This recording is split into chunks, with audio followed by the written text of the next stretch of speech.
What is shaking, everybody? We are back for another episode of the Wind Up Podcast. Now, before we get into this one, this is going to be our Q&A episode to finish out the month of February. I need to apologize. I was sick last week. We were supposed to do our live tasting on YouTube. That obviously didn't happen. Being all stuffed up and whatnot does not make for good wine tasting and evaluating and talking shop about what we're doing. Also, I would have been coughing and sneezing all over the place. It would have been bad, really, really bad. And after that, it was right into getting ready for bottling and getting our wine club out for this winter. So it's been a crazy 10 days getting all that, getting through being sick and getting all that work done. Normally this would get released on Wednesday, so I'm a couple days late if you're watching it as it's released on Friday, February 24th. We'll try and maintain that every Wednesday schedule moving forward as long as life doesn't get in the way like it has the last 10 days or so. But I'm excited. This is going to be a fun one because this is when I get to answer some of the more popular questions that I've received, whether it's through social media or through tastings and hosting guests out at the winery. And I've picked 3 today that I think are very, very interesting. One in particular has come up regularly, and I'm super, super pumped to get into those. Now, before we do, I should mention, I did mention, our wine club's going out this week. If you are in our club and you're watching this, you will likely have received a notification that everything's all set up and we'll be dropping off your wine to ship out next week. If for some reason you haven't received that yet, you're going to be hearing from me in basically the next 24 hours. If you're not in our wine club and you want to know how to receive some of our wines, especially the more limited guys, this is our most popular release every year because it's all of our super small production stuff. Things like our Cabernet Franc, our single barrel wines, and our older vintages, our library wines are all coming out this winter. Head to our website, mtgawines.com. There are a couple links up top for the wine club as well as the allocation list. You can sign up for either one of those. That way you can really dial in what kind of wines you want to be getting throughout the year. So, shameless self-promotion aside, let's go ahead and get into your questions from the last couple of weeks. All right, I'm going to save the best for last because it's the one that I'm so excited to talk about. And the first 2, it's not that the first 2 aren't good questions, it's just that the last one, it's something that I don't think we ever talk about when it comes to kind of like the brass tacks of making wine. So we're gonna get there. The first question that I really want to dive into, and this is something that happens regularly when we're out tasting wines at the winery because we're sitting amongst our oak barrels, we're talking about our wine production, how we go about it, and it's why we specifically use French oak versus American oak versus Hungarian versus Acacia or whatever the case may be. So the reason that any winemaker uses the barrels that they want to use, it's all stylistic. It's totally subjective. So the reason I use certain barrels for MTGA is going to be a very different mentality than what someone else is using for their program. Now, you might see the same barrels be used across different winemakers. You have, all these barrels are fairly widely available. There are some that are smaller production that you can't find or get a hold of that easily. So there are some that are more limited in production.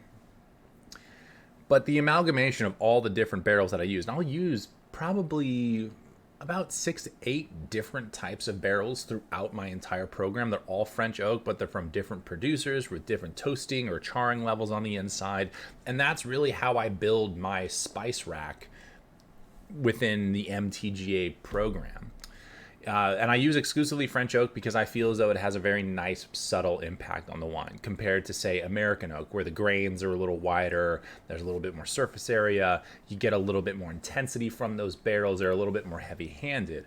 You have things like Eastern European or like Hungarian oak that is going to be kind of the in-between. They're not as tight-grained as maybe the French oak barrels and maybe not as subtle, but they're also not as heavy-handed as the American oak barrels. And I've actually never worked with any Hungarian oak in particular, so I don't have any experience with those personally, but that's the general vibe that I've picked up from colleagues. So that's kind of this nice little in-between, basically. So barrel selection is purely a stylistic thing, and on top of that, we can customize these barrels to our liking, and this is something that I'm doing literally right now in February of 2023, is I'm going through and I'm contacting all of my barrel suppliers and saying, hey, here's what we need for this upcoming harvest. Here's what I'm interested in. Let's make sure that we get these on order. That way they're delivered and I'm ready to use them come this fall. So this is the time when people are saying, hey, I need X amount of barrels from these forests, from these producers, in this style, so that I can make the wines the way I want to make. This is something that, and this is part of the question that I got was, do you keep that kind of like locked up, kind of like a recipe? Like you don't want other people to know what barrels you're using and like what proportions? And the answer is no. I could give people the exact, like, here's the vineyard I use, here's typically when I pick, here's the barrel, here are the barrels that I use. I could give someone like step-by-step instructions on quote unquote how to make my wine, and it would be totally different. It's just kind of the reality in the wine industry. It's not like beer where you have to have your recipe kind of like locked down because it's a little easier. It's not necessarily that it's easier. I'm not trying to be a jerk about it, but you can replicate beer and turn it out much faster. And if you happen to lock into somebody's like exact recipe and you create a knockoff of it, it seems like that is much more prevalent or worrisome in the beer industry. At least that's what I've heard. I've never worked in beer, so I don't really know, but that's what people have told me.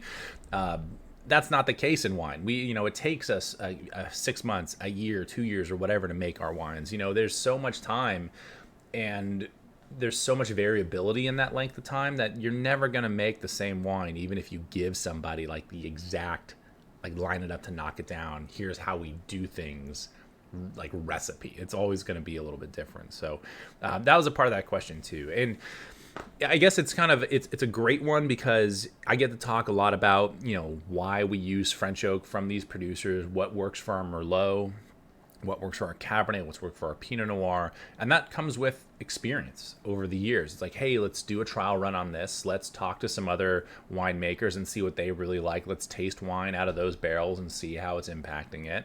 And then every once in a while, we have like our R&D project. Like this year, I'm purchasing a couple of new barrels that I've never used before. They're from producers that I know very, very well, and I'm just going to see how they work. It's kind of like I'm going to spend a few $1,000s, and which is kind of a tough pill to swallow, knowing that it's R&D, but it's like, hey, this could be something that if it works is going to be really great for our program, and I don't want to miss out on that. And anyway, I have to buy certain new barrels every year anyway, so if I can find some other cool things to kind of work and enhance our overall program, that would be great. So we did the same thing we're doing that with our Pinot Gris this year, our white wine. We're specifically buying a couple of new barrels to see how it impacts our white wine. Last year it was our Cabernet. We bought different barrels for some of our Cabernet to see how that would work. The year before that, it was our Pinot Noir. So like every year, there's kind of like a different thing that we do to iterate, do some R&D, try different things. And for us, it's always been French oak. That's really what we've leaned on in the past. I'm not really interested in using American oak for our program. I've used it for some other programs in the past. Not really my thing personally for my own style. But again, it's all just a stylistic consideration, and it just kind of depends on what kind of trouble you want to get into. So the barrel selection and how we choose barrels is very personal. I think it's very subjective to what you're trying to do with that wine, how you want to kind of season it, and what you want to add to the overall profile and the complexities that you're trying to draw out of that wine when you finally get ready to bottle it. Yeah, so that's barrel selection. It's just kind of a, let's see let's throw it at the wall and see if it sticks. And if it does, awesome. And if it doesn't, all right, we'll blend it out and we'll figure it out from there. So next on the list, and this is actually going to be a much grander topic that I talk about in an upcoming show regarding like wine additives and fining agents and things of that nature. So this is going to be something that ends up becoming its own episode eventually. And I figure that's going to kind of happen. That's why I love doing these Q&As, because it is going to be a little bit of inspiration for like, oh, here's a great topic that we can cover down the road and really kind of create a, some good content and really dive into something in more detail. But the person that asked this they were a little gun shy, which is always so sweet because they didn't want to sound dumb or ask the wrong question. But this came down to like how we describe wine, right? Like we say, oh, this has great hints of cherries or vanilla or spice or whatever. And they're just, how does that happen? Where does that come from? And are you adding that to the wine or aren't you, or whatever? How does that come about? Because, the reality is that wine doesn't taste like your Welch's grape juice, right? Like you have all these other flavors and things going on. And the reality is that the way we describe wine the way we do, we describe wine the way we do because it doesn't taste like grapes, so we're trying to describe it in like the best way possible. It's just, what does it remind you of? It doesn't mean that you necessarily added cherries to it to make it taste like cherry, although it's certainly a possibility in some situations. We'll get into that. It's one of those things that just through the volatile process of fermentation and then using these oak barrels, you're going to elicit different flavors and characteristics from these wines. We could get into kind of the geeky, like, chemistry behind this and how these different compounds kind of, are created, or, you can elicit them from certain varieties and so on and so forth. But the long story short is that it's just through that fermentation process, you're going to get a lot of volatility and you're going to get a lot of different compounds that come out of it that remind you of things that just aren't grapes. Now, when it comes to describing a wine, we make it up as we go. Dead serious. Okay? Like if you've ever been in a store and you pick up a bottle of wine, you're reading the back of it, you're like, hints of cherries and blueberries, and they intermingle beautifully with oak. You're like, Jesus, like this is some intense stuff. It's all bullshit. Here's why. Because, and I've been a part of a larger marketing department that this is what we would do when we bottled up a new wine. And these are wines that were distributed all around the world. We would sit at a big old round table. There'd be about 9 or 10 of us. The winemaking team, the marketing team, the president of the company, the ownership. And we would all sit down and we would taste through the new wines that are being released. And we'd sit there and we'd talk about them, we'd talk shop, and it'd be like an hour-long meeting, and we'd taste through like 3 or 4 wines and really talk about them and dig into them. And we'd write down just, what we thought of them, flavors and characteristics. And we'd give those all back to our winemaking team, and they would just compile the common threads. If let's say 7 out of 10 people tasted vanilla, all right, that's on there.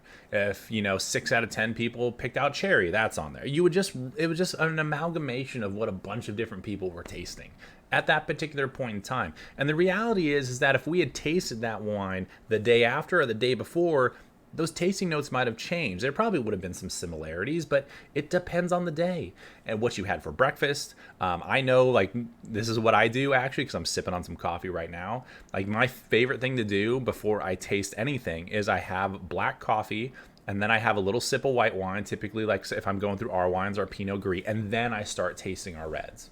Because almost think of it like the coffee like neutralizes everything. Almost if you've ever shopped for like high-end like perfume or whatever.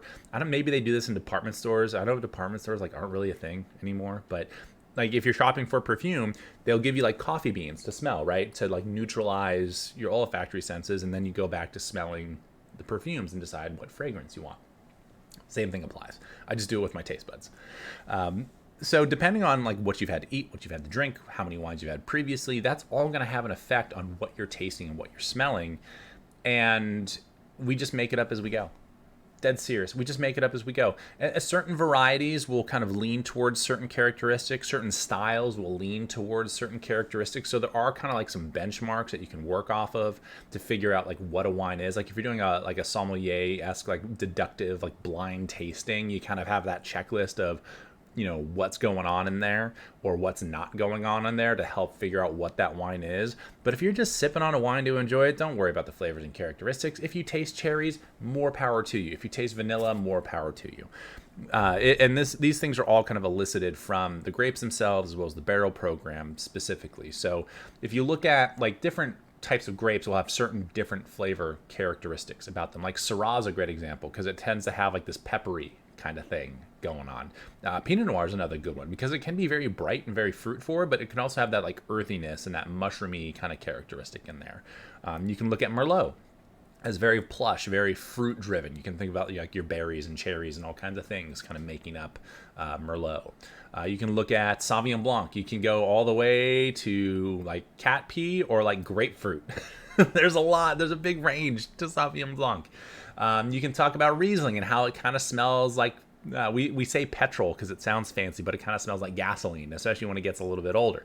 There's all these different varieties and types of grapes have kind of their own flavors that are, elicited in their wines. And then if you add, an oak barrel or an acacia barrel or something to that, that's going to have an impact on that flavor as well. And the barrels are where you get like your vanilla, your chocolates, your mochas and coffees, your butterscotches, your like baking spices and all kinds of other stuff, or licorice. Like you get a lot of additional characteristics from the oak aging side of things that are going to, add more flavor and complexity to your wine overall. Now, the caveat, which we mentioned at the very beginning, is that sometimes these things are added in the form of like a concentrate or an extract. This is very, very much, what, kind of manufacturing wine is when you're like, hey, our wine has to have X flavor because that's what we're known for. It's like making Coca-Cola versus Pepsi versus Dr. Pepper versus Mountain Dew or whatever. Like you have a certain flavor that you're known for and you gotta hit it, because that's what builds consistency and brand loyalty and everything, kind of like the broad market, especially when wines are, mass produced. It's the analogy I think I've used. You'll probably hear this multiple times on this show, is that it's the reason a Big Mac tastes like a Big Mac. It's engineered to taste a certain way, right? And wine is no different. You can engineer a wine to taste a certain way. For small guys, we lean more on just the raw materials. We have grapes, we have barrels, done. What we get is what we get, and we're trying to stay within kind of a ballpark, but it's all right if it's a little bit closer to left field or maybe a little closer to right field, 1 year over another. Where if you're mass producing a wine and you're fighting for shelf space and you have a clientele that are expecting X, you better nail it. You got to stick to your guns, and you're going to use things to make that happen.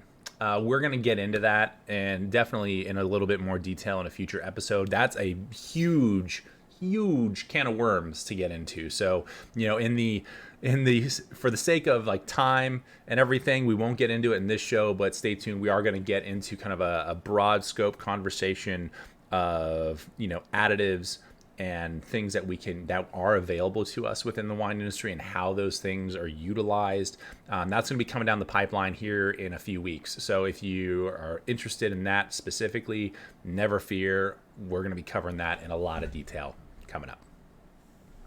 All righty, question number 3. This is going to be one that I'm a little scared to get into because this is such a huge can of worms, but I think this is super important. Because this is something that, and no joke, in the last week, I have had so many people ask this question. And it's something, and they want more detail on it because I think it's really, really interesting. And there's a gal that I was hosting out at the winery. This would have been probably, from when I'm recording this on the 24th, it was probably about a week ago. And she has a specific Chardonnay that she goes to her local shop and she buys. She knows it's going to be about $20 a bottle from this producer. And so she's been buying it for months. Like, she just found this wine. She's like, this is like the perfect Tuesday night, $20. I can just line it up to knock it down Chardonnay. Awesome. Great. Everyone needs a Tuesday night pizza wine. No harm, no foul there.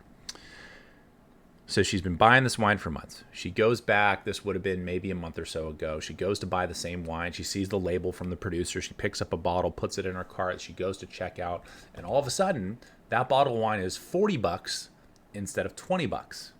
And she's like, whoa. And she stops and she catches. She's like, oh, hold on a second. Like, that's more than I normally pay for this wine. Is it like mislabeled or something like that? Because typically this is a $20 bottle of wine. And I guess whoever the checkout person was like, oh, well, we do carry that one. We still carry that one. We're sold out of it at the moment. And that is $20. But this is the Napa Valley version of the Chardonnay. And it's $40. It's, it's from Napa and it's more expensive. And she's like, oh, well, okay, but it's still Chardonnay. Like, what's the difference, right? And she didn't say where, she didn't recognize or didn't remember where the other wine was coming from. I don't know if it was Sonoma. It might have been might have been Southern California or just California in general. Who knows? But it was literally half the price. And she was looking down our price list, and our wines, kind of our current releases, range right now from $42 a bottle for a white wine up to 105 for our Cabernet. And it reminded her, she's like, listen, like, I understand, like, your white wine, it's a little maybe easier to make. You're not using as many new barrels, and your Cabernet is more expensive. But why is there such a significant jump from one to the next? And I was so thankful that she asked that question, because this is like brass tacks wine production stuff, which we never talk about. We never talk about this. And few businesses do, probably because you don't want too many people to know what your input costs are of doing something. But when you have something like wine that is still kind of gaining traction, even though it's very popular within the US now, there's still so much, it's still very much like the Wizard of Oz. Like, there's this guy behind a curtain, you're not really sure what's going on back there, but there's other stuff. There's a curtain, there's stuff back there, but you just can't see it, right? So I'm going to try and pull back the curtain on that a little bit here. And this is the reason I got really excited about this question, is because we just got the preliminary Grape Crush Report from the state of California. So I'm going to show you this real quick. California Preliminary Grape Crush Report. Let me go ahead and move this. This is something that we in the industry get after we report on what grapes we crushed, what sugar level they came in at, and how much we paid for them. And that's what we're going to get into right here. So let me scroll down a little bit to make this to the spot where I had saved. Here we go. Perfect. This is, Napa as a whole, there's a lot of marketing behind it. It's obviously very widely recognized. It's a great wine growing region. We make so little wine in reality. Actually, let me look that up. Because the Napa Valley Vintners actually have like a really great set of information that tell us a lot about just Napa Valley as a whole. So here we go. Let me go ahead and minimize this again, because this will be actually kind of important. And this is all found on the Napa Valley Vintner website. So if you want to fact check me, please have at it. Just Google Napa Valley Vintners. You can find the About Napa Valley section. It'll tell you everything you need to know. So here we are. So Napa, obviously we don't make that much wine. So right here, just about 4% of California's grape wine harvest. Napa Valley is small in size, yet big in stature. Gotta love the vintners and their marketing. It was first designated to be an AVA in 1981. So we make 4% of California's wine. That's a wild number. Napa's 150 square miles on a good day. So realistically, that might not be all that surprising, right? Like, we make a very small amount of the overall, production of what Napa has to offer. So, with that in mind, here, we'll go back to the Grape Crush Report here in a minute. Just supply and demand kicks in. There's so little Napa fruit readily available that prices are going to go up. There's high demand for it. There's very low supply for it, and prices go up. But is it really going to be double the price in the case of this Chardonnay that this gal, found at the store? Are you going to go from $20 to $40 a bottle just because it has Napa on the label? And this is what I really want to get into. And I'm going to equate this to Cabernet Sauvignon, because that's what we're most known for. I didn't find the Chardonnay section. The problem with this report that I have up is that it's like 160 some odd pages. It's one giant spreadsheet. So you just gotta scroll through it until you find what you're looking for. It's a pain in the butt. But I found the Cabernet section, so we're gonna talk Cabernet for a minute here. So, and hopefully this illustrates just kind of the wine grape market in terms of raw materials that we deal with and how we purchase our fruit. So to give you a little background on that, if you're someone like me and you're purchasing grapes from a farmer, you're paying by the ton. So every 2,000 pounds, you're paying a certain rate, right? Easy enough. For those that are curious about how much wine that makes, 1 ton is going to make you about 2 barrels and change, give or take. Right? It's going to be a little more, a little less, depending on the season and what's going on, but call it 2 barrels just for the sake of easy math, right? Now, the great thing about this report is that it has a section that is, in essence, the weighted average. It is, and not the essence, it is the weighted average for the cost of wine grapes in California. Right? So you can see, on average, in the entire state of California, here's what you're going to be paying for a certain wine grape, which is awesome. You can say, hey, there's how you can kind of compare your area, such as Napa, specifically, a very small, very finite area, to the state as a whole. It's pretty cool. And that's exactly what we're going to do. And this might be a little shocking to some of you, but I think this is going to illustrate the point of why that Chardonnay in the store was so much more expensive. Even though we're talking about Cabernet here, this is a very similar situation that we deal with. So I do want to reiterate here, we are only talking about the cost of the fruit. We're not talking about barrels. We're not talking about labor. We're not talking about licensing and permitting and taxes and all the other costs and keeping the lights on. This has nothing to do with any of the other costs of making a wine. This is purely just for grapes as a raw material. Okay? I want to make sure that that's very clear and obvious, because this can be, I suppose, misconstrued if someone assumes like, oh, this is just what it costs, and why is it so expensive? Because you got to input all that other stuff as well, right? So I got to bring up a calculator real quick just for some easy math real fast. Okay, so the weighted average when it comes to California Cabernet Sauvignon, that's from the state of California as a whole. When you average all of California together, the weighted average for 1 ton, that's 2,000 pounds of Cabernet Sauvignon, is it's a little over like $1,800. It's between $1,800 and $1,900. So less than $2,000 a ton. So let's call it, on the high side, let's just call it 1,900. Divide by 600, because that's going to be your 2 barrels. That's how many 600 is about. It's a little high, but that's how many bottles you're going to get. That's about $3.17 per bottle that you're spending on fruit, just the grapes, if you're sourcing from just California on average, which that's going to be tough to find like that price specifically, but just for the sake of argument, let's run with it, okay? So you're talking about $3.16 just for the grapes, okay? The second you go into Napa, and that's where we're going to go back to this report right here. I have it highlighted right down here at the bottom because I needed to find it in this giant spreadsheet. If you look at Cabernet Sauvignon, as soon as you move into that Napa County, that makes 4% of California's wine. The price for 1 ton, the same volume of Cabernet, the price per ton for the same volume of Cabernet is, what's that number? $8,986. Right? I mean, you're talking about, so let's call $1,900 divided by, call it $9,000 because you're $14 short, realistically. Like, whoa, you're talking about an immense jump from the like California average and other regions to where Napa is, because you have to assume if it's a weighted average, I mean Napa's involved in that $1,800 to $1,900 price, yet that's the jump that we have here.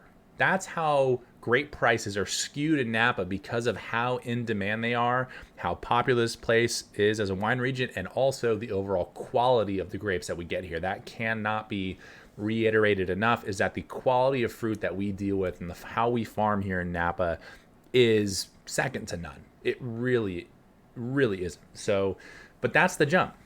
So you remember that price per bottle, if you're buying, the cheaper fruit from California as a whole, you're looking at $3.17. You take that 9,000, you divide that by that same 600 bottles, you're looking at $15 per bottle just for the grapes. Just for the grapes. Just for the grapes. This doesn't include barrels. This doesn't include labor. Doesn't include anything else, licensing, permitting, property tax, whatever else you got going on. This is just for the grapes, right? You know what that is? Divided by 3.17. You're talking about 4.7 times the price just for the fruit. Right? 4.7 times when it comes down to the cost of that bottle. Now, if you're making high-end Napa wine, you're buying oak barrels, brand new oak barrels that are going to range you 800 to 1200 to 2000 or more a pop. You're going to be aging that wine for 3 years, 2 years, 3 years, whatever the case is. You have the staff, you have someone, I have to keep my lights on somehow, so I earn a salary for myself. I got to put food on the table, we got to pay rent, we got to pay for supplies, we got to, pay for bottling runs and all that other stuff. You got to pay for labels, glass bottles, corks, foils, everything. And realistically, the way it all shakes down, and you can get away with some of that stuff for pretty cheap. But if you've ever worked in, then you're like, oh, well, why wouldn't you just price it at a lower price? Well, because if you're not making hundreds of thousands or millions, if you're making 100,000 cases of wine and you're making $2 per bottle, margin, like that's your margin, it's $2, then, you're making 200 grand net profit, right? That's overly simplified, but you know what I mean. Where if you're just charging that $15, you're losing a lot of money. You're going to be out of business before you even get started. So the way it impacts, the fact that she found a Napa Chardonnay for $40, that was only twice the price, was actually probably a good deal, which is kind of wild to think about. It's double the price of that Chardonnay she found in the store that she liked, but that was probably a good deal. It wasn't 4 times the price. Wasn't 3 times the price. It was only 2 times the price. So it's kind of a crazy thing when you talk about just the grapes that we deal with. Nothing else, just the grapes that we're dealing with. You're talking about a huge jump in the overall cost of just raw materials that go into what we do. It is far more expensive in Napa to make wine than most other regions. And Sonoma's not too far behind. But outside of that, it's pretty, I'm not going to say easier, but it's a little bit more affordable. And Napa Cabernet specifically is the way, 3 years ago when we got this report, the average price for Napa Cabernet was about $6,800. You're talking almost $9,000. Now you're talking a $2,200 increase in about 3 years for the same volume of Cabernet. So it's kind of crazy. Like, this is just what we're dealing with as an industry, is especially for smaller guys. This is the reason why I'm not making Pinot Noir right now, because I can't afford to spend money on Pinot Noir when I have a giant grape bill for Cabernet to pay. It's that simple. There are last vintage. This is the first time I've said it, actually. We're not making our Pinot Noir in 2022 and likely not this year in 2023, because I have to take that money and allocate it to Cabernet Sauvignon because that price has gone up so quickly. I can't afford to make Pinot Noir. I had to ask something from the program to be able to afford to buy Cabernet grapes. That's just the reality of it. It's where we're at. It's just where we're at. And the next question she asked, which she was very astute, and this is a long form answer, which I love. I love talking about this, like business, like dollars and cents, because I think it's something that, again, it's behind the curtain. We don't talk about it, but you look at the stark difference in buying the California average versus the Napa average. Like, holy shit, that's why Napa Cabernet is $1.25 a bottle. That's why.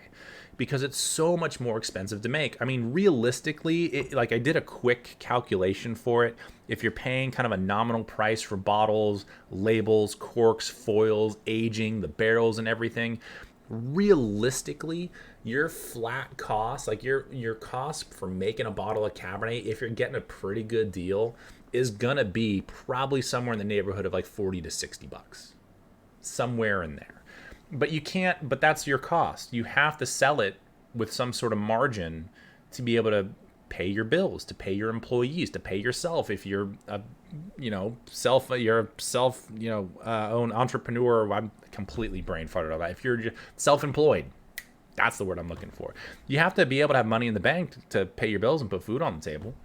So you're going to say, okay, well, do you do like the standard retail, like Keystone pricing? Do you say, okay, it cost us $40 to make this wine. Let's charge 80 for it. That way, for every bottle we sell, we can make 2 more. And that's how we scale up.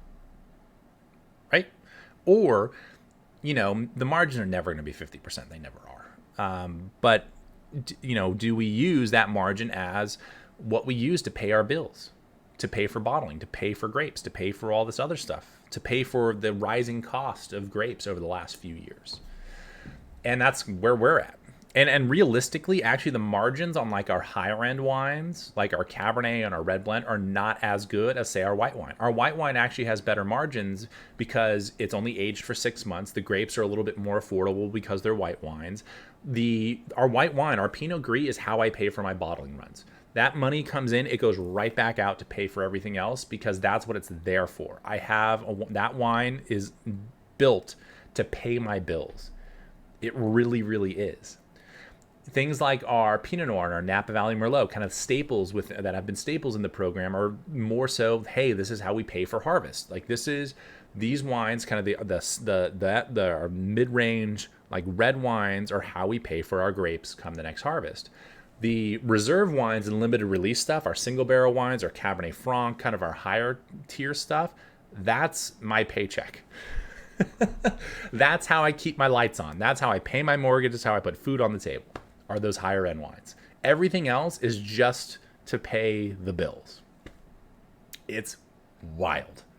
And I can tell you right now that as much as like grape costs have gone up in recent years, and there you have this stark difference between like California as a whole and Napa specifically, the costs of everything across the board, and many of you who are probably in like manufacturing industries have seen this with inflation and just supplies and everything. Our costs last year were up 20 to 30%, depending on the account. So everything, not just grapes, everything got more expensive last year. God, this was such a crazy thing to dive in. It was a really fun group to sit and talk with because they were very business savvy, and we got into it, and they flat out asked, like, how do you survive with these rising costs? I'm like, well, the price of our wines have gone up slightly to help mitigate it. We're hoping that we can find some cool, vineyards to work with that don't raise their prices so crazy. But we know price increases are coming again this year, and there'll probably be a increase in price in the wine. And if the wines are still selling, then we know the market can bear it. And if they aren't, there's going to be a correction. And that's where we go. So this question, man, this threw me for a loop. And again, this is probably more information than what most people are willing to share. And I do want to reiterate, when you see the price of a bottle of wine on a shelf from Napa, and it's more expensive than somewhere else, say like it's a Chardonnay just from a different area, this is why. It's the grape costs. We're using more new barrels. It's higher quality fruit. The farming is so expensive out here. It's insane. The amount of time and effort and it's not that other wine regions aren't trying as hard or spending a lot of money, but if we're gonna make world-class wines out here, it's an immense amount of work. It comes at a huge expense, and that's why you see Chardonnay from the same producer, one California, let's say, and one Napa, and the Napa one's double the price. It's just that much more expensive to make wine out here, just to buy grapes out here, much less everything else that goes into it. So for those of you that are huge Napa fans, we love you dearly, because it's challenging, especially for small producers, to keep up with some of these trends. And the fact that some of you are still great supporters and love our wines and enjoy what we do, it means the world, because we can keep doing what we're doing. So that was this gets me all fired up and so emotional, because I looked at this report when it first came out a couple weeks ago, and I was like, I don't know how we're gonna pay for grapes this year.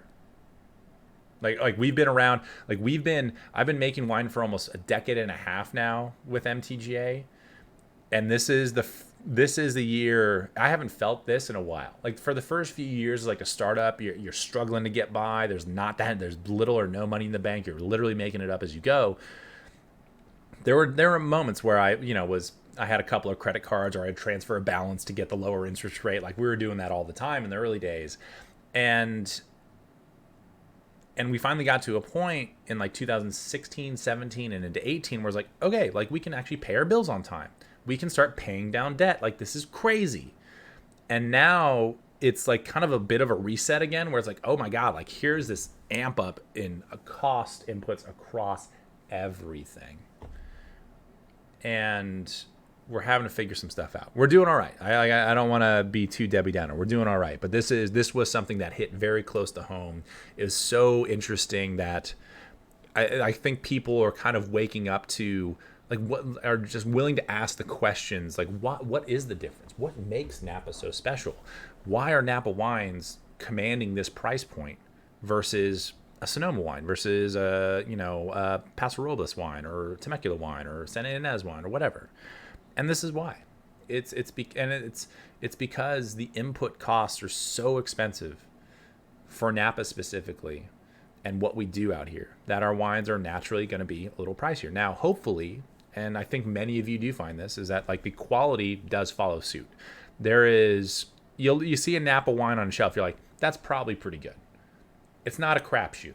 You might prefer it, you might not, but it's gonna be a good wine. There's not a lot of bad Napa wine out there. There just isn't. And you might be paying a little bit more for it, but damn it, it's probably gonna be worth it because of how much time and effort and expense went into making that bottle. And that's how it is for us, realistically. We put so much time and effort and money into doing what we do that we only get to keep going because people buy our wine, So this is a rabbit hole to go down. Excuse me. And see, there's that head cold I was talking about. It's coming back a little. There we go. This is why I didn't do a podcast last week. But I'm very glad I could dive into this. So those were our 3 questions for our Q&A section this month. I hope you learned a little something just between the subjectivity of barrels and how we go about our business, just flavors and characteristics and how we elicit those. We'll definitely be tackling some of the kind of additives and concentrates and fining agents and things that we can use for kind of tweaking our wines in the cellar, something that we really don't do at all, but there are a lot of people that do, and there are a lot of people that have questions about it. So we're going to dive into it. And then when it comes to the difference in Napa wine and just the price of what makes Napa, it's not just Napa wine's Napa's a special place, obviously. The soil, the climate, everything that's here is outrageously unique and allows us to grow grapes that, quite frankly, rival anywhere on the planet. And there are so few places in the world that are like this. I mean, there's less than 2% of the world has a Mediterranean climate. We are one of those places. We are in that 2%. And on top of that, 4% of Napa, Napa makes 4% of California's wine. Now extrapolate that to the US and the world. We are a drop in the bucket.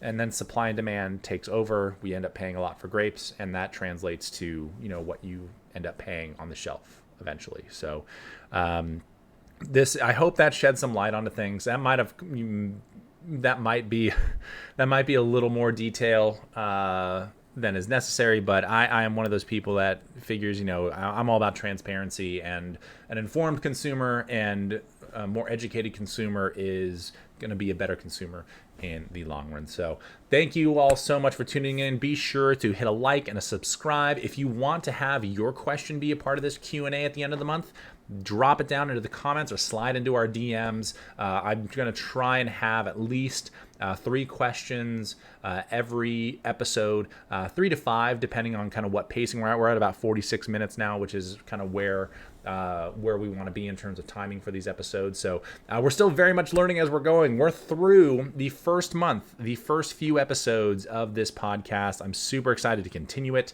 Next week, we're going to get into more kind of an educational discussion, more on that next Wednesday once it's released. So thank you so much for tuning in. We'll see you next week.